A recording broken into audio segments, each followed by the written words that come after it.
Hello guys, I am advocate Neelam Singh and you are watching Unique Law Adda. So जैसे कि हमने last class में Indian evidence का पूरा ओवरव्यू देखा था और आज हम अपने इंडियन एविडेंस को आगे बढ़ाते हुए आगे की क्लासेस करेंगे, जिसमें कि हम पढ़ेंगे पार्ट 1 में, जिसमें हमारा चैप्टर 1 और 2 इन्वॉल्व है। ठीक है, जिसमें कि हमारा चैप्टर 1 जो है रेलेवेंसी ऑफ फैक्ट की बात करता है, जिसमें सेक्शन 1 to 4 आता है। सो बिना टाइम वेस्ट करे हम इस वीडियो को स्टार्ट करते हैं। और हाँ, एक सबसे ज़रूरी बात, जिन्होंने इससे पहले वाला वीडियो नहीं देखा है, मतलब इंट्रोडक्शन वाली जो क्लास थी जिसमें हमने पूरा इंडियन एविडेंस का ओवरव्यू दिया था, तो गाइस प्लीज़ उस वीडियो को ज़रूर देखिएगा। चलो हम बिना टाइम वेस्ट करे अपनी क्लास को स्टार्ट करते हैं। ओके, तो हम अपनी आज की इस क्लास को शुरू करते हैं। जैसा कि आपने देखा था, जैसे कि हमने लास्ट क्लास में इंडियन एविडेंस एक्ट का पूरा ओवरव्यू देखा था कि इंडियन एविडेंस एक्ट 1872 में एनफोर्स हुआ। ठीक है, जो कि एविडेंसिया सबसे बना है, जिसका मतलब होता है टू बी क्लियर। ठीक है, और किसी भी केस में लाइक सिविल केस हो चाहे क्रिमिनल केस हो, उसमें एविडेंस प्रोड्यूस करने के लिए हम इंडियन एविडेंस एक्ट की हेल्प लेते हैं। ठीक है, इसमें टोटल 11 चैप्टर है, उसको 3 कैटेगरी में डिवाइड किया गया है, मतलब 3 पार्ट में डिवाइड किया गया है, और इसमें 167 सेक्शंस है। ठीक है, जिसमें कि आज हम देखेंगे पार्ट 1। ठीक है, पार्ट 1 जो कि हमारा बात करता है रेलिवेंसी ऑफ फैक्ट की। ठीक है, जिसमें जो हमारा अंदर जिसके अंदर हमारे चैप्टर 1 एंड 2 आते हैं। आज हम देखेंगे चैप्टर 1 को। ठीक है, जिसके अंदर 4 सेक्शन है, 1 to 4। ओके, तो हम देखते हैं सेक्शन नंबर 1। ठीक है, सेक्शन नंबर 1 जो कि हमारा बात करता है शॉर्ट टाइटल।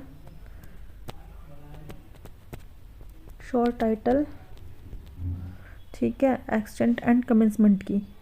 ठीक है, तो जो इंडियन एविडेंस एक्ट आपको पता ही है, इंडियन एविडेंस एक्ट 1872, ये क्या है, हमारा शॉर्ट टाइटल है। ठीक है, ये होल ऑफ इंडिया क्या है, एनफोर्स होता है। होल ऑफ इंडिया क्या है, ये एनफोर्स होता है। ठीक है, ये अप्लाई किस पे नहीं होता है। इसमें सबसे बड़ा मेन क्वेश्चन ये है कि इंडियन एविडेंस एक्ट जो है ना, कोर्ट मार्शल्स आते हैं जिसके अंदर, किन पे अप्लाई नहीं होता है।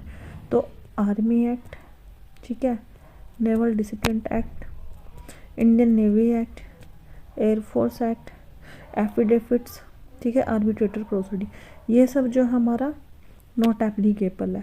और कोर्ट मार्शल जो होता है ना, मतलब आर्मी में, तो इनके थ्रू होता है। ठीक है, तो हम देखते हैं कि इसकी एनफोर्समेंट डेट आपको पता ही है, 1 सितंबर 1872 है। लास्ट क्लास में हमने पढ़ा था। ठीक है, अब देखते हैं सेक्शन 2।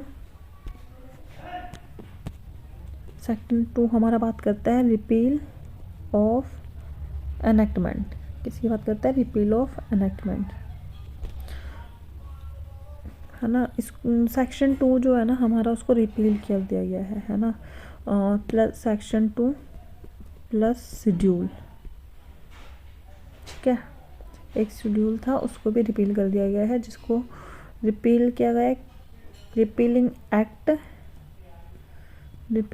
एक्ट 1938 के तहत इसको हटा दिया गया है।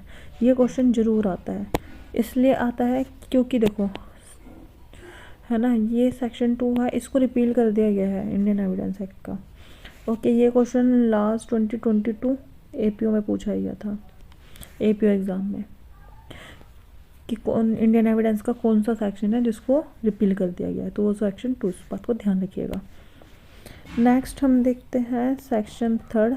ठीक है, सेक्शन 3 हमारा बात करता है इंटरप्रिटेशन क्लाउज की। किसकी बात करता है, इंटरप्रिटेशन क्लाउज की, और कह सकते हैं डेफिनेशन की। ठीक है, ये बात ध्यान देने वाली है कि जितने भी मोस्टली एक्ट है ना, उसमें जो डेफिनेशन है सेक्शन 2 में डिफाइन होती है। ठीक है, पर एक इंडियन एविडेंस एक्ट ही ऐसा है जिसमें डेफिनेशन जो है सेक्शन 3 में डिफाइन होती है। ठीक है, तो हमारा इंडियन एविडेंस एक्ट जो है 3 बातों को मतलब इसके अंदर 10 वर्ड को जो है वो बताता है, डेफिनेशन देता है, ठीक है। और इसकी सबसे अच्छी बात है कि इसमें कोई सब क्लॉज वगैरह नहीं है, ठीक है। जैसे कि हम पढ़ते थे ना सेक्शन 2 सब क्लॉज 1 में इसकी डेफिनेशन दी गई है, इसमें जस्ट एक्सप्लेन करा गया है सिंपल सेक्शन 3 में। इसमें 10 वर्ड को एक्सप्लेन करा गया है। पहला है आपका कोर्ट, ठीक है। फिर ये बात करता है फैक्ट की, फिर रेलेवेंट, फिर fact in issue, document, evidence, prove, disprove, not prove और आपका इंडिया की, ठीक है। तो अब इसको हम एक एक करके देखते हैं कि ये है क्या, ठीक है। तो पहले हम देखेंगे फैक्ट। फैक्ट क्या है? फैक्ट जो है वो 2 प्रकार का होता है, ठीक है। मतलब इसमें यहाँ कोई भी जो इस दुनिया में एग्जिस्ट करती है वो क्या है? फैक्ट है, ठीक है। एनीथिंग, फर्स्ट चीज़ आप लिख सकते हो एनीथिंग, जो भी है, कुछ भी है वो है फैक्ट, ओके। फैक्ट जो है 2 टाइप का है ना। एक हो गया आपका फिजिकल फैक्ट, दूसरा हो गया आपका साइकोलॉजिकल फैक्ट। फिजिकल फैक्ट को हम मटेरियल फैक्ट के नाम से भी जानते हैं और एक्सटर्नल फैक्ट के नाम से भी जानते हैं, मटेरियल और एक्सटर्नल फैक्ट, ठीक है। वहीं साइकोलॉजिकल फैक्ट को हम इंटरनल फैक्ट और मेंटल फैक्ट के नाम से भी जानते हैं, मेंटल फैक्ट, ठीक है। तो हम देखते हैं कि फिजिकल फैक्ट क्या है। फिजिकल फैक्ट, ठीक है, फिजिकल फैक्ट। अगर कोई भी डाउट हो आप कमेंट करके प्लीज़ ज़रूर बताना कि आपको कहाँ पे क्या समझ में नहीं आया, ठीक है, या क्या कमी है, या आप पीपीटी के माध्यम से पढ़ाना चाहते हो, वो ज़्यादा कन्विंसेबल है कि या ये मेरा ये ऐसे पढ़ाने का पर्पस ये है कि ताकि आप पेन कॉपी साथ में लेके बैठो और जो मैं डिक्टेट करूँ उसको आप नोट्स और रनिंग नोट्स बनाते चलें, ठीक है। तो अब हम देखते हैं अपने टॉपिक पे वापस आते हैं। Physical fact. फिजिकल फैक्ट जो है हमारा बात करता है, फिजिकल फैक्ट जो है वो हमारा मटेरियल फैक्ट भी है और एक्सटर्नल फैक्ट भी है, ठीक है। तो ऐसा कुछ भी जिसको हम देख सकते हैं, ठीक है, फील बाय सेंस ऑर्गन्स, ठीक है, सुनना, ठीक है, देखना, टच करना, है ना, ये क्या है? फैक्ट है कि उसने सुना। किससे सुना? कानों से तो सुना। उसने देखा, कैसे देखा? आंखों से तो देखा। तो ये क्या है? फैक्ट है, ये है फिजिकल फैक्ट, ठीक है। नेक्स्ट हम देखते हैं साइकोलॉजिकल फैक्ट, ठीक है। नेक्स्ट देखते हैं हम साइकोलॉजिकल फैक्ट, ठीक है। जो कि मैंने अभी बताया कि इसको क्या कहते हैं, हमारा इंटरनल फैक्ट और मेंटल फैक्ट भी, ठीक है। मेंटल आपको पता चल गया, मेंटल वर्ड से क्या? माइंड, मतलब intention, knowledge, motive, bonafide, malafide, preparation, ठीक है। ये सब जो है प्रूव बाय सर्कमस्टेंशियल एविडेंस, ये सब क्या है? ये सब डील करता है हमारा साइकोलॉजिकल फैक्ट से, ओके। नेक्स्ट हम देखते हैं हमारा fact in issue. Fact in issue जो है वो anything arrested by one party and denied by another, okay. Fact in issue का मतलब होता है कि कुछ फैक्ट है, ठीक है, जिसपे एक पार्टी क्या है? एग्री करती है, दूसरी क्या करती है? डिनाई करती है, ठीक है। जैसे कि हमारा एक्स कमिटेड थेफ्ट, ठीक है, एक्स कमिटेड थेफ्ट, तो या तो इस पे पार्टी एग्री करेगी या डिनाई करेगी, ये क्या है? हमारा फैक्ट इन इशू है, ठीक है। क्रिमिनल लॉ में फैक्ट इन इशू को फ्रेमिंग ऑफ चार्जेस के नाम से जाना जाता है। किसके नाम से जाना जाता है? क्रिमिनल लॉ में फैक्ट इन इशू को फ्रेमिंग ऑफ चार्जेस के नाम से जाना जाता है। किस नाम से जाना जाता है? Framing of charges, okay. और सिविल में इसको जाना जाता है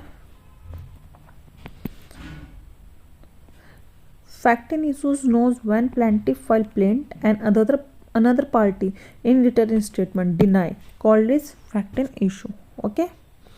कि मतलब ऐसा जब कोई प्लेंटिव जो है एक प्लेंट फाइल करता है ना, उस एक्सप्लेन पे फिर जो दूसरी पार्टी रिटर्न स्टेटमेंट देती है, डिनाई करती है, ठीक है, जो जो फैक्ट उसमें बताए गए हैं कि कहती या तो पार्टी एक्सेप्ट करेगी या डिनाई करेगी, ठीक है। जब डिनाई करती है तो उसको हम कहते हैं फैक्ट इन इश्यूज। नेक्स्ट है कोर्ट। नेक्स्ट हमारा बात करता है कोर्ट, ठीक है। कोर्ट क्या है? इंक्लूड ऑल जजेस, ठीक है, इंक्लूड ऑल जजेस, मजिस्ट्रेट एंड ऑल पर्सन्स जो लीगली ऑथराइज्ड है, legally authorize to take evidence, ठीक है, एक्सेप्ट आर्बिट्रेटर्स, इसमें आर्बिट्रेटर्स नहीं आते, ओके। तो इसको ये है हमारी कोर्ट की डेफिनेशन। कोर्ट में क्या है? कोर्ट में जजेस इंक्लूड होते हैं, मजिस्ट्रेट इंक्लूड होते हैं, ऑल पर्सन जो लीगली ऑथराइज होते हैं तो टेक एन एविडेंस, मतलब जो एविडेंस ले सकते हैं उनको, वो कोर्ट की कैटेगरी में आते हैं, ठीक है। रेलिवेंट, अब देखते हैं अगला हम रेलिवेंट, ठीक है। रेलिवेंट मतलब होता है कि फैक्ट कनेक्शन, ठीक है, मतलब फैक्ट का क्या कनेक्शन है, ऑल फैक्ट कनेक्शन, ठीक है। कनेक्शन जो है वो टू टाइप से होता है, क्या? फैक्ट इन इशूज जो अभी हमने ऊपर देखा, और सेकंड हमारा रेलेवेंसी ऑफ फैक्ट, ठीक है, रेलेवेंसी ऑफ फैक्ट जो हमारा सेक्शन 5 से 55 डील्स करता है, ठीक है। वेदर एक्स मतलब फॉर एग्जांपल देखो, एक्स ने मर्डर किया वाई का, ठीक है, and Z so X killed Y, Z ने जो है एक्स को देख लिया वाई को मारते हुए, ठीक है। तो ये क्या हो गया?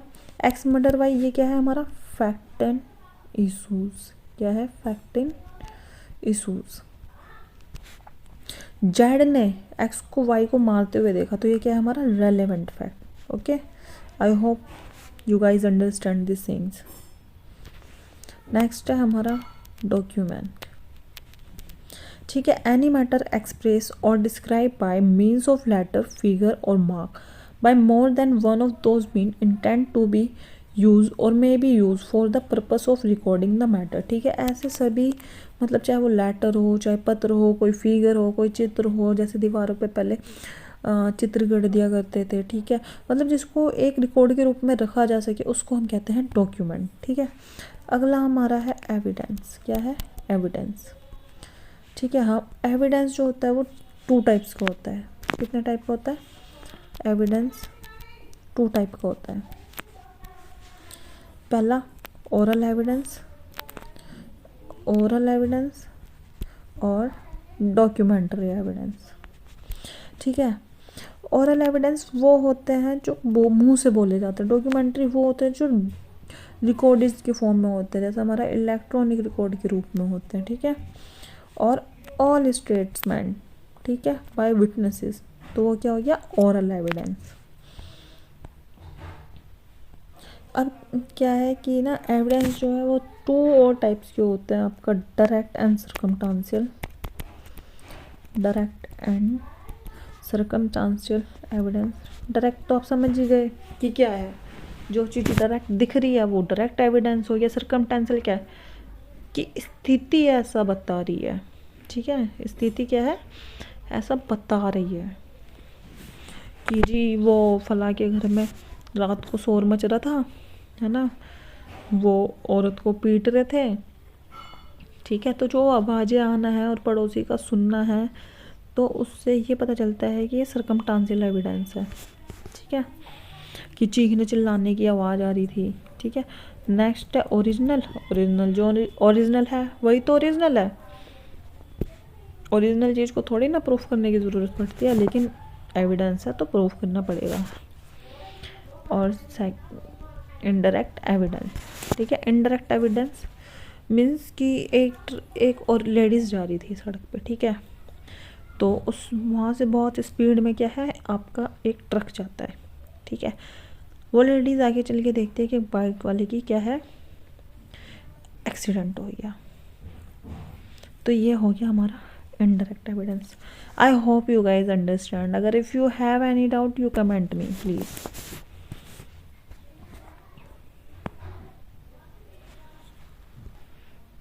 वन मोर थिंग, जो हमारा इनडायरेक्ट एविडेंस है ना, उसको हम हेयर से एविडेंस भी कहते हैं। क्या कहते हैं? हेयर से evidence. It's a very very very important, ठीक है, क्योंकि हेयर से एविडेंस जो होते हैं वो एडमिसिबल इन कोर्ट नहीं होते। सबसे ध्यान देने वाली बात है, जो ये हमारा सेक्शन 16 बताता है इंडियन एविडेंस एक्ट का, कि जो हेयर से एविडेंस है वो एडमिसिबल नहीं होते हैं कोर्ट में। पर there is some exception. Exception क्या है? डाइंग डिक्लेरेशन है, ठीक है, एडमिशन कन्फेशन है, एक्सपर्ट ओपिनियन है, रेस गेस्ते सेक्शन 6 जो हम अभी आगे पढ़ेंगे, ट्रीटीज, ठीक है, ये सब। तो ये क्या है? एक्सेप्शन है हेयर से एविडेंस में, जब हमारा हेयर से एविडेंस जो है एडमिसिबल इन कोर्ट होगा। ओके। और नेक्स्ट हम देखते हैं primary and secondary evidence. Primary and secondary evidence जो कि 62 63 में बताया गया है। फिर रियल और पर्सनल, ठीक है। नेक्स्ट हम देखते हैं प्रूव। प्रूव क्या है भाई? जो प्रूव हो चुका है वो प्रूव है, जो एग्जिस्टेंस में है, ठीक है। डिसप्रूव क्या है? जिसको डिसप्रूव कर दिया गया है वो है डिसप्रूव, जो नॉन एग्जिस्टेंस में है, ठीक है। इम्पोर्टेंट है हमारा नॉट प्रूव, ठीक है। इम्पोर्टेंट क्या है हमारा? नॉट प्रूव,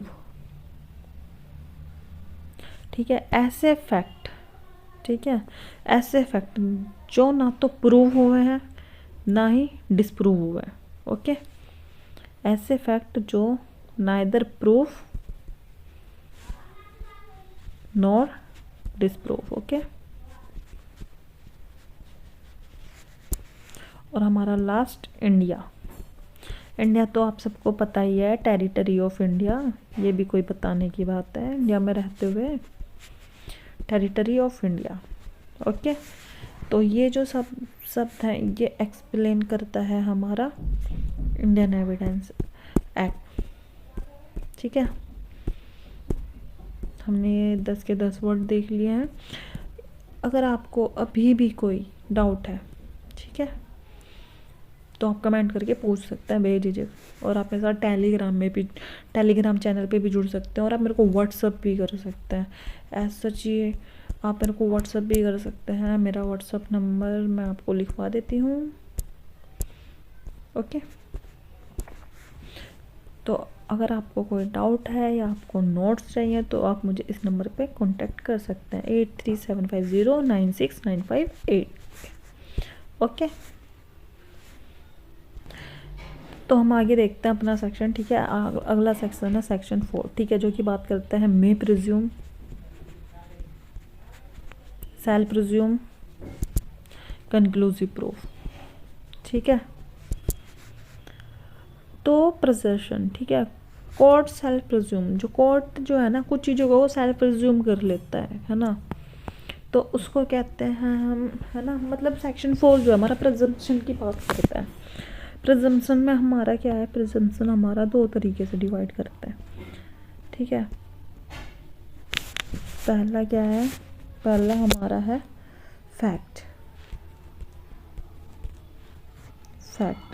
ठीक है। दूसरा law, presumption of fact, presumption of law, ठीक है। और हमारा प्रिजम्पशन ऑफ लॉ जो है वो भी 2 कैटेगरी, मतलब फर्स्ट हमारा जो है मे प्रिज्यूम जो है हमारा बात करता है फैक्ट की। ओके। सेल प्रिज्यूम जो है हमारा बात करता है फैक्ट ऑफ लॉ की। और कंक्लूसिव जो है वो भी हमारा बात करता है फैक्ट ऑफ लॉ की। ओके। अब हम देखते हैं मे प्रिज्यूम क्या है, ठीक है। मे प्रिज्यूम, इसमें क्या है ना कि कोर्ट प्रिज्यूम कर लेते हैं खुद ही कि ऐसा है, ठीक है, on the discretion of the court, but court जो है ना वो बाइंड नहीं है इसको मानने के लिए, ठीक है। कोर्ट चाहे तो मान भी सकती है ना, ना चाहे तो डिनाई भी कर सकती है, ठीक है। इसमें प्रिज्यूम के अंदर हम देखेंगे सेक्शन 86, 87, 88, 90 और आपका 114, ठीक है। इसमें क्या है, एविडेंस जो है उसको हम अलाउ भी कर सकते हैं और डिस्प्रूव भी कर सकते हैं। तो ओके, गॉट इट। नेक्स्ट हम देखते हैं सेल्फ प्रिज्यूम, ठीक है। सेल्फ प्रिज्यूम को ना कोर्ट बाउंड है भाई मानने के लिए, कोर्ट को मानना ही पड़ेगा, कोर्ट इसको नकार नहीं सकती, ठीक है। इसमें क्या है, एविडेंस जो है अलाउ होते हैं, एविडेंस क्या है, अलाउ होता है। ये रीब्यूटेबल प्रिजम्पशन ऑफ लॉ है, क्या है, रीब्यूटेबल प्रिजम्पशन ऑफ लॉ। इसके अंदर हमारा सेक्शन आता है 79, 80, 81, 82, 83, 84, 85, 89 और 114 का ए, ठीक है। Court shell prove that the person, बोलते हैं ना, court shell presume that the person is innocent unless and until proof guilty. सुना होगा ना कोर्ट में कि जैसा बोलते हैं, court shell prove that the person is innocent unless and until proof guilty. जब तक वो गिल्टी प्रूफ नहीं हो जाता तब तक वो क्या है, इनोसेंट है।